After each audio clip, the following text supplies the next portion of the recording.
Good morning, everybody. How we doing? Still a little dark out. Got out of work a little bit early. It is, what is it? Tuesday morning. How you guys doing? So, week 3 in the NFL in the books, and I know that this story is behind most of us, but I haven't had a chance to talk about it. Antonio Brown is an absolute moron. Antonio Brown, there's something wrong with him, and I don't say any of this jokingly and in jest. He has mental health issues, okay? Mental health issues are not a joke. And let me make this perfectly clear. I am by no way, in any way, shape, or form, excusing any of his behavior, because it's all despicable and disgusting, and all the allegations that are out there are horrible.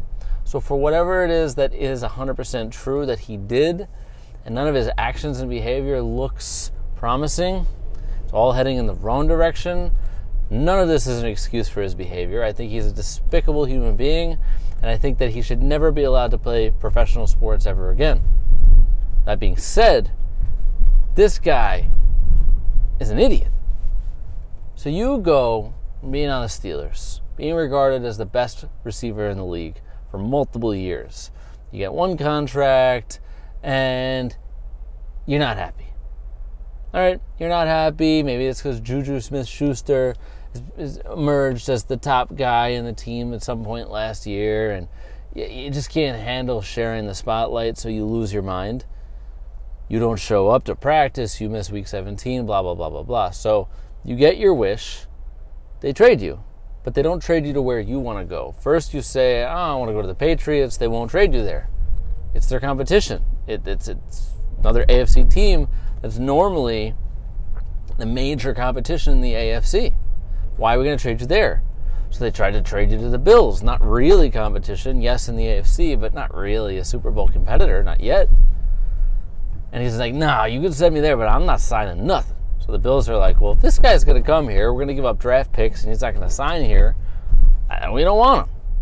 So then they send you out to Oakland. Yeah, bravo. Good job, Antonio Brown. You get banished out to Oakland. So it's not a real story until he starts losing his mind. And everyone would have thought that this was some setup ahead of time, that him and the Patriots were pulling the strings on everybody, and it just was a big act. He was burning his feet in cryogenic chambers, whatever. Like you're losing your mind over contract disputes and helmet disputes, grievances, and all sorts of nonsense. And everyone's like, oh, it's just a big ploy because he wants to get fired. He wants to get shipped out of town. All right, for half a second I kind of believe that, but then you hear him open his mouth and he sounds like he has the education of a second grader. And he says ridiculous things. And then, on the eve of him having his $30 million guaranteed for the Raiders, he gets released. Okay? Now, all sorts of allegations floating around that he's sexually assaulting women, that he raped a woman, and then now a second allegation from a different woman. And he gets signed within hours, not days, within hours with the Patriots. I mean, you guys know the story and the timeline. It's absurd. So everyone's thinking that there's this big conspiracy that the Patriots were pulling the strings behind the scenes the whole time.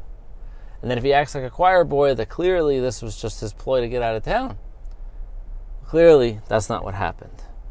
Because again, on the eve of having millions of dollars being guaranteed, this time far less in the tune of $9 million, still nothing to scoff at, all these other allegations come out. He sends intimidating texts to the second witness, the second victim, an accuser, and that's it. Belichick doesn't want to talk about it. Belichick's an asshole, by the way. Pardon my French. We're going to get to that tomorrow. Bill Belichick intimidating reporters who are just doing their jobs, staring them down, like, God forbid, how dare you ask me a question? We're going to talk about that. Pardon my French. We're going to talk about that tomorrow. Bad guy. The Patriots knew who they were getting in bed with. Antonio Brown, not a good guy, not a stand-up character. All they care about is winning. So at the end of the day, Antonio Brown can put out all sorts of tweets about how it's the NFL's fault, the Patriots' fault, the Raiders' fault, and the Steelers' fault. It's everyone else's fault but him.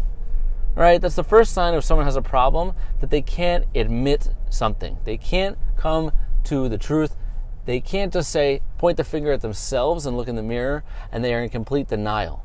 What's the first step of admitting something? Solving a problem is admitting that you have a problem in the first place. And until he can do that, and he's just pointing the finger at you, me, and every other person, he's never gonna get the help that he needs, because it has to come from within. It has to come from him. So in all seriousness, I think Antonio Brown is an absolute piece of garbage, but he also has a mental health issue that needs to get resolved. Simple as that. So he doesn't deserve any money. I wouldn't be surprised if he's one of those stories about how you hear about how he's broke in 8 years, 6 years, 10 years, whatever it is. Won't be surprised when Antonio Brown is flat broke. Hopefully, he doesn't hurt anyone else, sexually assault anyone else, allegedly rape somebody else. Hopefully these things don't happen, because there's just innocent victims out there that don't need to be in his path and take his wrath. Tomorrow we tackle the jerk that is Bill Belichick. Really, I know this guy is above reproach for a lot of people, but not for Dave Talk Sports, not on the Dave Talk Sports YouTube channel. We go after everybody. This is episode number 52 right here on the Dave Talk Sports YouTube channel. You can also find me on Twitter at DaveEttinger2. This has been fun. I'm glad to be back, and I hope you guys are enjoying it. So we don't hold any punches here. We're going to tell you how we see it, like we see it, and that's it. So until tomorrow, enjoy your Tuesday. Should be another nice one here in New York City. See ya.